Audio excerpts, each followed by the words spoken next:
नमस्कार, मैं हूं नेहा बेनीवाल। विधानसभा चुनाव पर हर एक पहलू की बात आप देखिए सिर्फ हलचल इंडिया के साथ। विधानसभा चुनाव का आगाज हो चुका है और मुजफ्फरनगर की रणनीति पूरी करवाई हुई है। राजनीति में हर जगह कहीं ना कहीं सभी प्रत्याशी अपने अपनी जुगत में लगे हुए हैं और समर्थकों के बीच जा रहे हैं। हमारे साथ मौजूद है गठबंधन के प्रत्याशी सौरभ स्वरूप उर्फ बंटी, जिन्होंने नामांकन दाखिल कर दिया है और आने वाली 10 तारीख के मतदान को लेकर सभी जगह जा रहे हैं और उनकी रणनीति हम जानना चाहेंगे, क्या वो चाहते हैं और किस तरह लोगों के बीच आ रहे हैं। बंटी, स्वागत है आपका। हम जानना चाहेंगे जिस तरह आप गठबंधन के प्रत्याशी के रूप में आए हैं, जनता के बीच जाकर किन मुद्दों को उठा रहे हैं? देखिए, मुद्दे तो बहुत हैं। सबसे पहला मुद्दा तो किसान का है और किसान की दुर्दशा का है।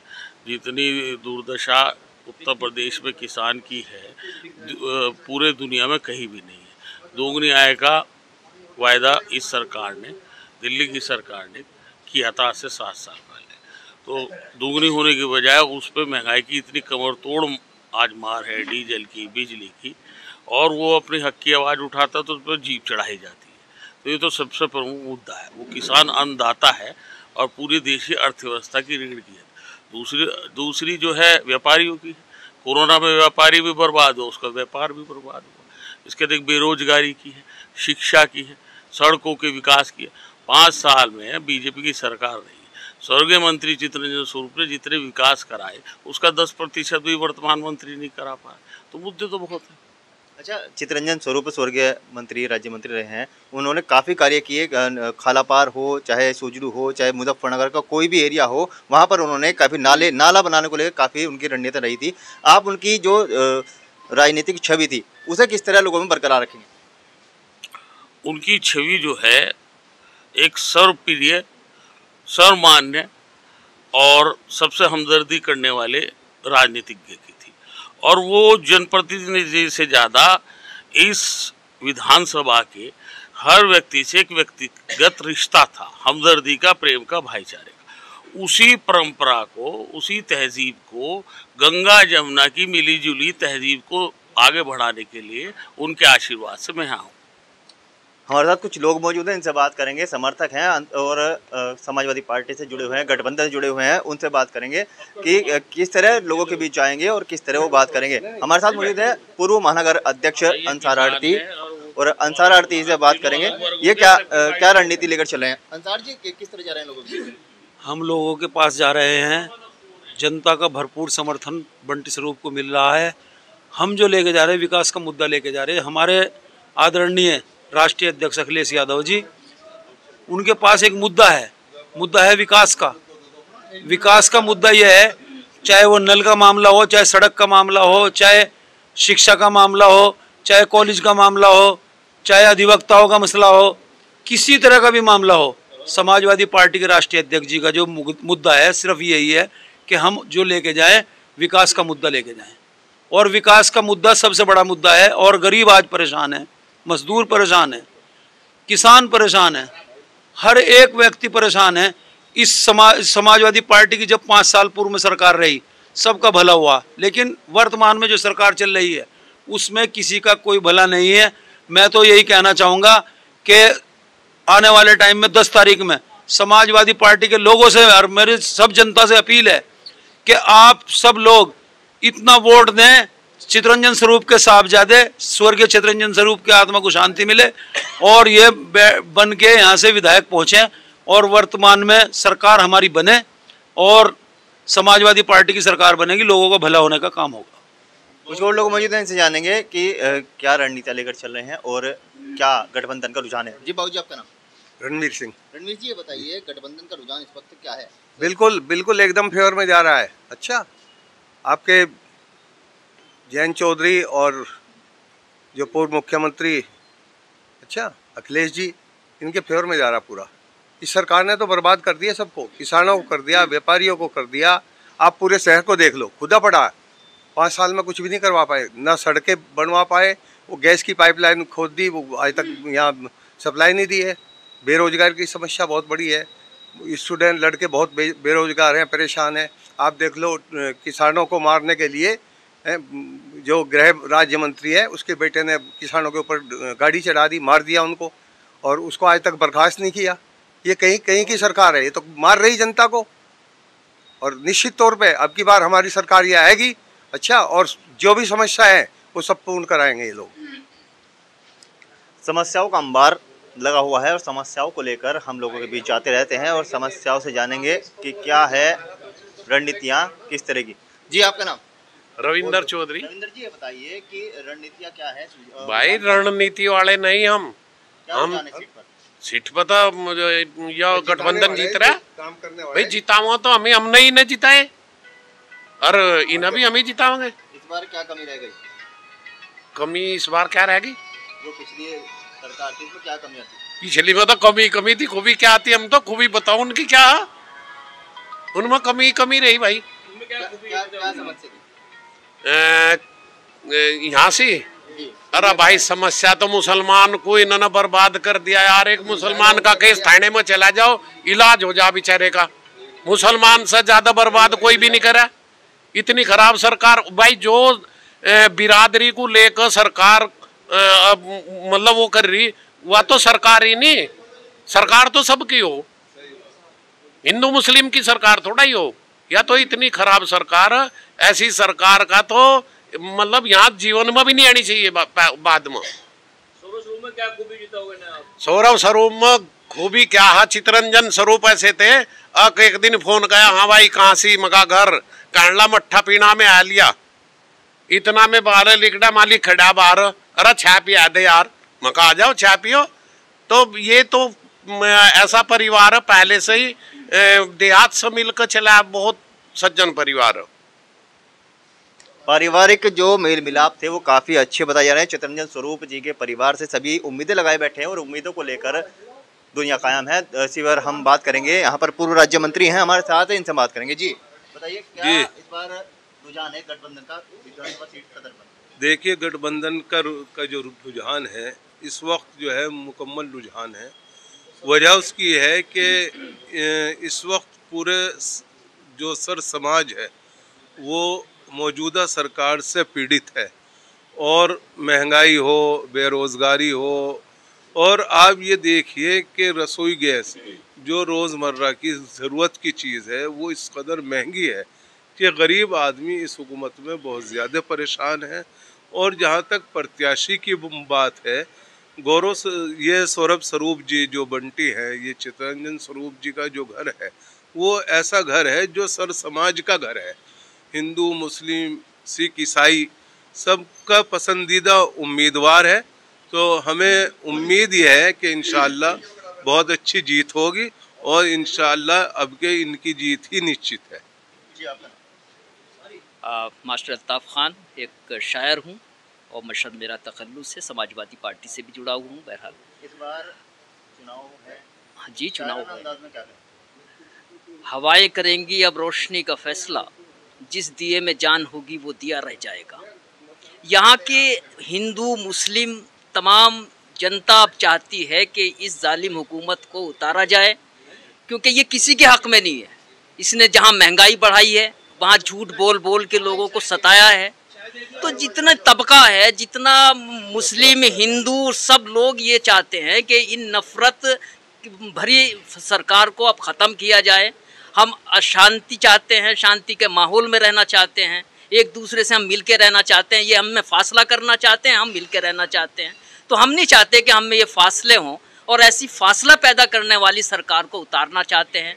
ये एक झूठ बहुत ज़्यादा बोलती है, इसके झूठ से भी परेशान आ चुके हैं लोग। वादे करती है, झूठ बोलती है और कुछ करती नहीं है। अभी लैपटॉप का और इसका जो है लोगों को, उसको क्या, स्टूडेंट्स को इन्होंने जो है बिल्कुल झूठ बोल के उन्हें कहा भाई हम तुम्हें ये देंगे, ख़त्म, कुछ नहीं दिया। इसी तरीके से झूठ बोलती आ रही। तो सब स्टूडेंट्स हों, तालिब हों, कोई भी हो, सब इस सरकार से त्रस्त हो चुके हैं। और सब, मैं समझता हूँ जहाँ जहाँ हम जा रहे हैं, सब लोगों की एक राय होकर के ये कहना चाह रहे हैं कि हम इस हुकूमत को हर कीमत पर अब उतारना चाहते हैं।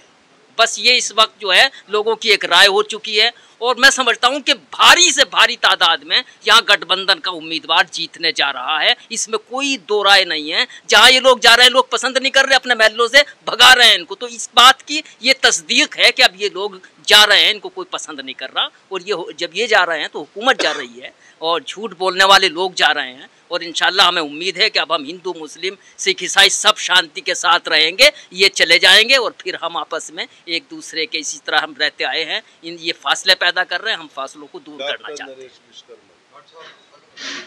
फासले दूर करने के लिए रणनीति अपनाई जा रही है और राजनीति में नया बदलाव लाने की जुगत में यहाँ की जनता जुटी हुई है। जी, आपका नाम? डॉक्टर नरेश विश्वकर्मा। नरेश जी, बताइए कि गठबंधन का रुझान इस वक्त क्या चल रहा है और क्या आप लोग चाहते हैं? गठबंधन का रुझान पूरे पश्चिमी उत्तर प्रदेश में समाजवादी राष्ट्रीय लोकदल के पक्ष में है। हर जाति, हर धर्म का आदमी, हर समाज का आदमी सब गठबंधन के पक्ष में है। और उसका कारण है, युवाओं को ले लो आप, युवा शिक्षा से वंचित रहे, रोजगार से वंचित रहे, व्यापारियों का व्यापार खराब हो गया, व्यापार नहीं चल पाया। बुजुर्गों की जो हमारी समाजवादी सरकार में पेंशन दी गई थी, समाजवादी पेंशन, वो इन्होंने बंद कर दी। जो 102, 108 एम्बुलेंस चलाई थी वो इन्होंने बंद कर दी। और अस्पतालों में जो फ्री चिकित्सा होती थी वो बंद कर दी। शिक्षा पे कोई ध्यान नहीं, चिकित्सा पे कोई ध्यान नहीं, रोजगार पे कोई ध्यान नहीं, व्यापार पे कोई ध्यान नहीं, सिर्फ जुमलेबाजी की सरकार है। तो इससे लोग त्रस्त आ चुके हैं। अब ये लोगों को बहका रहे, फुसला रहे, उससे लोग इनका विरोध कर रहे हैं।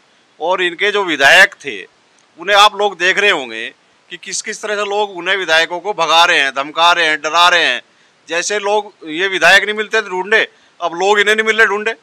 तो अब इनका गृह मंत्री, भारत सरकार का गृह मंत्री भी अगर एक विधानसभा के चुनाव में डोर टू डोर कैंपेनिंग करने के लिए आवेगा तो आप सोच लो कि इनकी ये कहाँ खड़े हैं। ये कहीं नहीं खड़े। तो अब ये दूर हैं। राष्ट्रीय लोकदल समाजवादी पार्टी की सरकार बनने जा रही है और पूरे पश्चिम उत्तर प्रदेश में समाजवादी पार्टी और राष्ट्रीय लोकदल का गठबंधन बहुत मजबूती से जीत रहा है। और जितने भी प्रत्याशी हैं वो सभी साफ छवि के प्रत्याशी हैं। गठबंधन को लेकर बात करेंगे और लोग मौजूद हैं। आपका नाम? नदीम अनवर। नदीम जी, बताइए इस बार गठबंधन का रुझान सदर विधानसभा सीट पर क्या? सदर विधानसभा सीट पे सारा रुझान सौरभ भाई का है। और हमारे जो मंत्री जितेंद्र सौरभ जी थे, उनका व्यवहार इतना बढ़िया, इतना अच्छा था कि सारा मुजफ्फरनगर उनके पीछे है और उनके बच्चों के पीछे है। सौरभ जी 20,000 वोटों से कम जीतेंगे और 300 प्लस की सरकार अखिलेश यादव की आने जा रही है। और बहुत अच्छा विकास की हमें इनसे उम्मीद है और ये बहुत अच्छा विकास कराएंगे। विकास को लेकर जनता लगातार गठबंधन की मांग कर रही है। गठबंधन सदर विधानसभा सीट पर काफी मजबूती के साथ आगे बढ़ रहा है। हालांकि कहीं ना कहीं विरोध था, जो विरोध अब खत्म होता जा रहा है और विरोध के बाद लगातार लोग चाहते हैं कि गठबंधन की सरकार मिले। जी, आपका नाम? मुनीर आलम। मुनीर जी, बताइए कि समाजवादी पार्टी गठबंधन हुआ है रालोद का, क्या रुझान लगते हैं इस बार? बहुत बढ़िया रुझान है गठबंधन का, रालोद का बहुत बढ़िया रुझान है। सभी मुस्लिम हिंदू सब मिलकर, सब भाइयों का प्यार है, एक समाज के हो गए सब। बहुत बहुत धन्यवाद। गठबंधन से मांग बहुत सारी हैं लेकिन उम्मीदें काफ़ी हैं लोगों को। जी, आपका नाम? मैं सुमित खेड़ा। सुमित जी, बताइए कि इस बार गठबंधन का रुझान क्या रहने वाला है सदर विधानसभा सीट सहित 6 की 6 विधानसभाओं। देखिए, इस बार गठबंधन जितना लोग सोच रहे हैं उससे ज़्यादा कामयाब होने वाला है। और सदर की सीट पे सौरभ भाई बिल्कुल इतने अच्छे प्रत्याशी उतार दिए अखिलेश जी ने कि बेदाग छवि वाले और सबके बीच में रहने वाले प्रत्याशी हैं। तो सदर सीट क्या, 6 की 6 विधान सीटों पे हम बहुत, मतलब 6 की 6 विधानसभाओं पे ही हम जीतने जा रहे हैं। बस ये देखना है कि मार्जिन किस पे कम किस पे ज़्यादा रहता है। और प्रदेश में अखिलेश यादव एक चेहरा बन गए हैं। सभी छोटे मोटे दल जितने भी हमारे साथ लगे हैं उन्होंने अखिलेश जी के ऊपर अपनी आस्था जताई है। और गठबंधन आपकी और हमारी उम्मीद से ज़्यादा सीटें लेने जा रहा है। ये बात आपको 10 मार्च को दिखाई देगी। 10 मार्च का इंतज़ार सभी को है और 10 मार्च को ये पता चल जाएगा कि प्रदेश का मुख्यमंत्री इस बार कौन होगा। इसको लेकर हम कुछ कार्यकर्ता हैं, इनसे बात करेंगे। जी, आपका नाम? जी, शौकत अंसारी। शौकत जी, बताइए, काफ़ी पुराने समय से समाजवादी पार्टी के साथ जुड़े हुए हैं। गठबंधन कई बार हुए लेकिन इस बार रालोद के साथ जो गठबंधन है वो क्या रंग लाने वाला है? नहीं, पहले भी हुआ है गठबंधन, ऐसा नहीं है। अब की बार इस प्रदेश की जो जनता है वो बहुत ज़्यादा वर्तमान सरकार से परेशान है। अब की बार जो नारा था हमारा मिशन 2022 में जो हमारा एक सपना था कि लाखों करोड़ों युवाओं दिलों की धड़कन आदरणीय अखिलेश यादव जी इस प्रदेश के मुख्यमंत्री बने, वो समय बहुत नज़दीक आ चुका है। और हमें उम्मीद ये है कि अब तक के सारे रिकॉर्ड तोड़ दिए जाएंगे। ये गठबंधन, महागठबंधन जो है बहुत शानदार जीत हासिल करेगा और भारतीय जनता पार्टी के लोग बहुत ज़्यादा परेशान हैं। आपने देखा भी होगा कि अभी से मुख्यमंत्री और इस देश के गृह मंत्री अपनी गरिमा को तोड़ते हुए, अपने पद की गरिमा को तोड़ते हुए गली गली में एक प्रत्याशी के लिए वोट मांगते फिर रहे हैं। तो ये देश का दुर्भाग्य कहेंगे हम तो कि गृह मंत्री भी घर घर में पर्चे बांटने के लिए अगर मजबूर है तो लाजमी उनके लिए ये चिंता का विषय है। इसलिए वो अपने सारे तंत्र का इस्तेमाल करना चाहते हैं। लेकिन मैं ये कहता हूँ महागठबंधन के सामने ये सब फेल हो जाएंगे। और अगर यहाँ पर उत्तर प्रदेश के अंदर मुख्यमंत्री बनेंगे तो आदरणीय अखिलेश यादव जी मुख्यमंत्री के रूप में फिर से अखिलेश यादव को जनता देखना चाहती है। लेकिन समाजवादी पार्टी के जो गठबंधन के इस बार प्रत्याशी हैं उन्होंने काफ़ी जुगत लड़ाई हुई है और सभी जगह जाकर अपना प्रचार प्रसार कर रहे हैं ताकि 10 फरवरी को होने वाले मतदान में ज़्यादा से ज़्यादा वोट मिल सके। जी आपका नाम? नजरू मियाँ। नजरू जी बताइए, गठबंधन का इस बार प्रत्याशी सौरभ स्वरूप बनाए गए जी, पहली बार चुनाव लड़ रहे हैं जी जी, लोगों ने समर्थन दिया, उनको बहुत भारी समर्थन मिल रहा है। गठबंधन की वजह से भारी मतों से जीत कर आ रहे हैं। कुछ ये है कि जो सरकार ने कहीं यूरिया पे पैसे बढ़ाए, कहीं डीजल पे पैसे बढ़ाए, इससे आजीज आके लोग परेशान होकर के सौरभ स्वरूप को कम से कम 30,000 वोटों से जिताएंगे। सौरभ स्वरूप को इस बार भारी मतों से जिताने का वादा चल रहा है और सभी चाहते हैं कि वो जीते भी और गठबंधन की जीत हो, मुख्यमंत्री अखिलेश यादव बने। जो देखना होगा 10 मार्च को क्या निर्णय आता है और क्या लोग किसे वोट करते हैं। जी आपका नाम? मेरा नाम प्रमोद कुमार गुप्ता है। प्रमोद जी बताइए, इस बार गठबंधन के प्रत्याशी सौरभ स्वरूप चुने गए हैं, क्या रणनीति रहने वाली है लोगों की और क्या लोग चाहते हैं? रणनीति लोगों की इनके नेकर वालों के खिलाफ है। ये जो है हिंदू मुस्लिम करते हैं और इनके बस का कुछ काम नहीं है। भय भूख भ्रष्टाचार पे इनका कोई कंट्रोल नहीं। यदि भूखी जनता है तभी तो जो है राशन बांट रहे फ्री में। इन्हें पता है बेरोजगार हैं, उन्हें रोजगार तो दे नहीं रहे, वो 2-2 किलो अनाज बांट रहे। स्कूल में किसी भी बच्चे की फीस माफ हुई क्या कोरोना में? अपने जेवर बेच के बच्चों की फीस भर रहे। जो बताओ कैसा पढ़ावें? अभी मोबाइल में एक 20% इन्होंने बढ़ा दिया भाई, एक साथ 20%। पहले तो आदत गिर दी मोबाइल चलाने की, 20% बढ़ा दिया। ब्याज कोई बुढ़े ने अपना पैसा जमा कर लिया कि भाई बैंक में मुझे ब्याज मिलेगा, वहाँ से 5% ब्याज रख दिया। रेलवे में टिकट बढ़ा दिए। और वो आप पत्रकार लोग जो हैं इस कदर मतलब जो है उनकी वफादारी करते हैं। अब पीछे भी आए वो, अब जो रेलवे में किराया घटा दिया। बताओ कौन सी ट्रेन चला दी, कौन सा किराया घटा दिया? जूँ का तू किराया रही थी। रेलवे पे प्लेटफार्म पे भी आप जाएंगे तो 30 रुपये का टिकट देंगे, 30 रुपये में चला जाएगा आदमी मेरठ। महंगाई में कोई कंट्रोल नहीं है। जब ये खुद सरकार में नहीं थे, वो स्मृति ईरानी भी चूड़ी फोड़ने लगे थे सड़क पर बैठ कर। अब जो है जी महंगाई होगी, अब 300 रुपये का सिलेंडर 1000 का होगा। नुका जी हम फ्री में सिलेंडर बैठ रहे, एक बार फ्री में सिलेंडर दे दिया, आसान कर दिया क्या? उसे भरवावा कहाँ थे? वो जनता पर दे लिया जा रहा है। गठबंधन की अच्छा जो एक बार मुख्यमंत्री रह लिया हो वो इतना नालायक हो जाएगा। अब जो एक टोटी चुरावेगा, ये इस कदर लोगों को उड़ाते हैं। अब जो तो टोटी चोर है जी उसे ना लाइयो। अब भाई वो तो जो है जयंत को लिया होगे तो मैं सारे बदमाश गुंडे फिरेंगे भागे। भाई किसी कहीं को पुल बनना तो पहले उसका प्लान बनेगा ना, कहाँ को बना। अखिलेश जी ने 100 नंबर की गाड़ी चलाई थी, उसे 108 मतलब जो महंगाई थी पहले 10 रुपये की पर्ची बनाई थी वो 1 रुपये की करी थी अखिलेश जी ने। सौरभ स्वरूप जी जो हैं कम से कम 30-40 हज़ार वोटों से जीत रहे हैं। एजेंट भी नहीं मिलने के इन्हें, एजेंट बूथों पे। देखिए इस जनपद का इतिहास रहा है कि हमारे आदरणीय स्वर्गीय चित्तरंजन स्वरूप जी यहाँ से 3 बार एमएलए बने, 2 बार मिनिस्टर बने। और यहाँ की जनता मुजफ्फरनगर की बहुत भली भांति जानती है कि चित्तरंजन स्वरूप जी ने अपने कार्यकाल में मुजफ्फरनगर में इतने विकास कार्य किए हैं कि मुजफ्फरनगर की जनता उन्हें भुला नहीं सकती। तो उसी कड़ी को आगे बढ़ाते हुए हमारे बीच में हमारे सौरभ स्वरूप बंटी भाई जो कि गठबंधन के प्रत्याशी हैं और वो माननीय मंत्री स्वर्गीय चित्तरंजन स्वरूप जी के पद चिन्हों को आगे ले जाकर उनके विकास कार्यों को आगे ले जाकर जनता के बीच में जा रहे हैं और निश्चित तौर पर सर समाज का जो समर्थन है उन्हें लगातार मिल रहा है और पूरी उम्मीद और आशा के साथ हम कहने जा रहे हैं कि आने वाली 10 तारीख के चुनाव में एक ऐतिहासिक जीत का जो रूप है वो सौरभ स्वरूप जी के साथ में इकट्ठा होकर और विधानसभा तक पहुंचने का कार्य करें। मुजफ्फरनगर में गठबंधन का लगातार रुझान जारी है और हमारी ये टीम इसी तरह आपके बीच आती रहेगी और जनता का रुझान आपको दिखाती रहेगी। हलचल इंडिया के लिए यूसुफ अब्बासी और साफ अहमद के साथ हिमांशु पाल।